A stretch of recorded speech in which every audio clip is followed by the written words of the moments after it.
Welcome back to your nerdy show, Dune fans. I'm your host, Spoiler Master, and today we're diving deep into the pivotal episode 5 of Dune, Prophecy. This episode is filled with twists, revelations, and power shifts that will leave fans both exhilarated and stunned. From Desmond Hart's true origins to the intricate political machinations of House Corino, this episode takes us to new heights in terms of drama and stakes. As always, we'll break everything down in detail and examine the shocking ending and what it could mean for the future of the series. So, without further ado, let's get into it.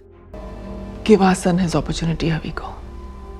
It will draw out The arrival of Sister Francesca. The episode opens with a dramatic scene on Salusa Secundus, where Sister Francesca, portrayed by Taboo, makes her return during a crucial ceremony unveiling Emperor House Corino's elite regiment. Her arrival causes immediate ripples within the royal family, especially given her past with Haviko. Francesca, once Haviko's concubine and the mother of his son, Constantine, reignites old passions, much to the distress of Empress Natalya. Francesca's influence over Haviko is undeniable, and her mission is clear. She wants to use her connection to him to guide House Corino's future, ensuring the Emperor strengthens ties with the Sisterhood. Francesca employs a secret technique from the Sisterhood known as imprinting, binding Haviko to her forever, no matter how much time passes. This strategic use of power plays into her larger plan to position Constantine as the new commander of the Imperial fleet, which would make him a major player in the political struggles of the Imperium.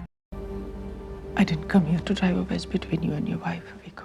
The tensions within House Corino. As the episode progresses, we see the relationship between Emperor Javiko and Empress Natalya begin to fracture. The reappearance of Francesca makes things worse, and Empress Natalya feels humiliated by Haviko's attention shifting back to her. However, the Sisterhood sees an opportunity in this turmoil. With Haviko distracted, they can pull the strings behind the scenes. Francesca's main focus is ensuring Constantine's rise, both for his future and for the strategic benefit of House Corino. In a tense training scene, she tells Constantine that his purpose is to protect his sister, Princess Inez, no matter the cost. This foreshadows Constantine's decision to take down Kieran Atreides, who has been revealed as a traitor to the Empire. Constantine's ruthless nature becomes evident as he aligns himself more closely with the Emperor, solidifying his place within the Imperial hierarchy.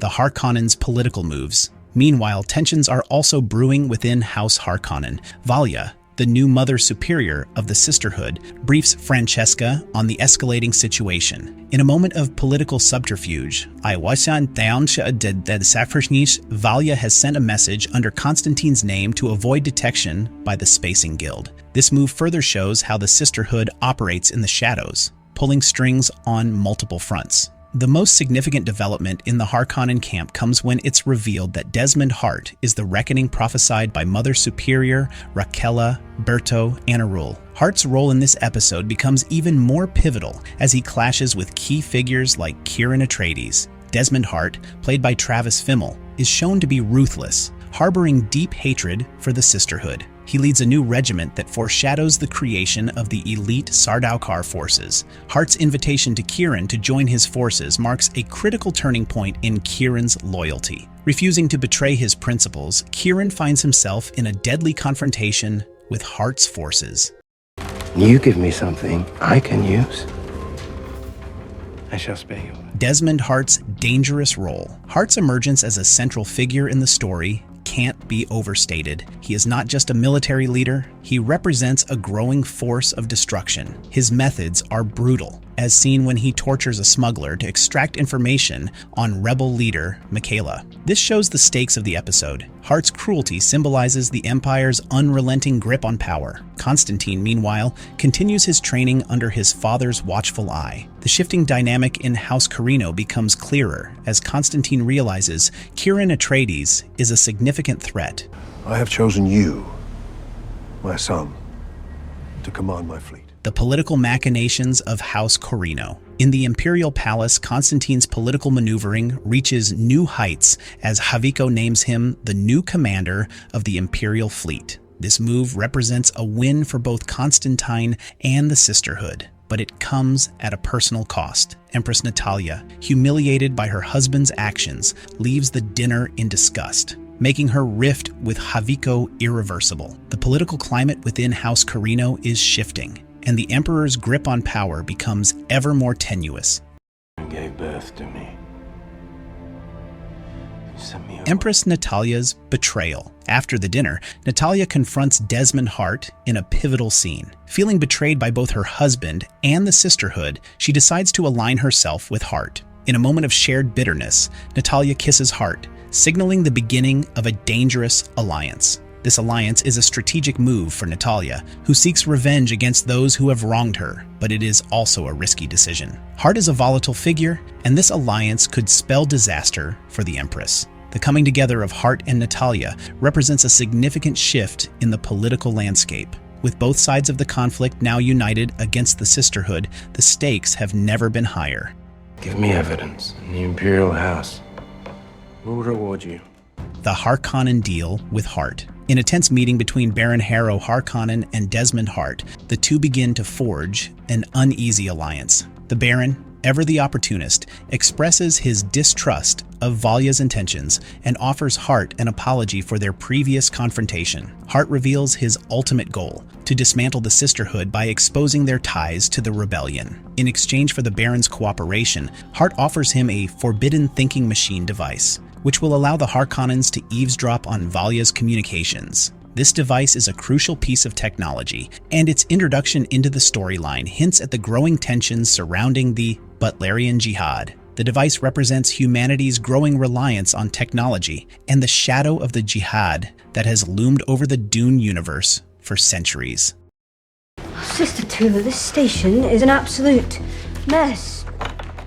The Sisterhood's dark secrets. Back at the Sisterhood's headquarters on Wallach 9, things take a darker turn. Sister Lila, who was resurrected using spice melange, is struggling with the effects of the Rossack drug. She becomes a vessel for the genetic memories of her foremothers, including Mother Superior Rakella. Rakella's return is significant, as it offers critical insight into the future of the Sisterhood. Rakella reveals that Desmond Hart is indeed the reckoning prophesied long ago, and if he succeeds, it will bring about the downfall of humanity. This revelation sends shockwaves through the Sisterhood, especially for Tula Harkonnen. Tula's son, Desmond, is revealed to be the product of her past betrayal. He is the son of Tula and Ori Atreides, her long-lost love. This shocking truth threatens to unravel everything Tula has worked for. Her son, now a deadly force, could destroy the very institution she fought to protect. She was a sister. The reckoning ahead. As the episode concludes, Tula is faced with the consequences of her past decisions. Her son's rise to power could spell the end of the Sisterhood, and Tula must now decide where her true allegiance lies. Will she protect her son or defend the Sisterhood? The stakes are higher than ever as the season finale draws near, and all eyes are on Desmond Hart, whose actions could set the galaxy on a path toward destruction. Kieran Atreides' fall and Constantine's rise. Kieran's role in the rebellion takes a devastating turn when Constantine's betrayal leads to his capture. With Kieran now in Sardaukar custody, the rebellion is dealt a significant blow. Constantine's rise to power is cemented, but it's clear that his loyalty lies with the Emperor. His ambition and ruthlessness will shape the future of House Corino, and his relationship with both the Emperor and the Sisterhood will determine whether he becomes a puppet of the Empire or a force in his own right. Bloodline Harkonnen. The Butlerian Jihad and fate of technology. The introduction of the forbidden thinking machine device is a subtle yet significant development. Its presence foreshadows the return of the Butlerian Jihad, an event that nearly destroyed the galaxy centuries ago. The reintroduction of such technology could have devastating consequences, and its growing influence is a reminder of the fragility of humanity's relationship with advanced machines. They're connected to a genetically modified airborne... Our nerdy thoughts. As we head into the season finale, the political maneuvering, betrayals, and revelations are setting the stage for a thrilling conclusion. The rise of Constantine, the emergence of Desmond Hart, and the shifting alliances will determine the fate of the galaxy. Will the Sisterhood survive, or will Desmond Hart fulfill the prophecy and bring about the destruction of the Imperium? With all the pieces in play, the next episode promises to deliver shocking twists and a dramatic conclusion to the season. Stay tuned. Let us rid the Imperium of these witches forever. No, what the heck, I'll laugh anyway.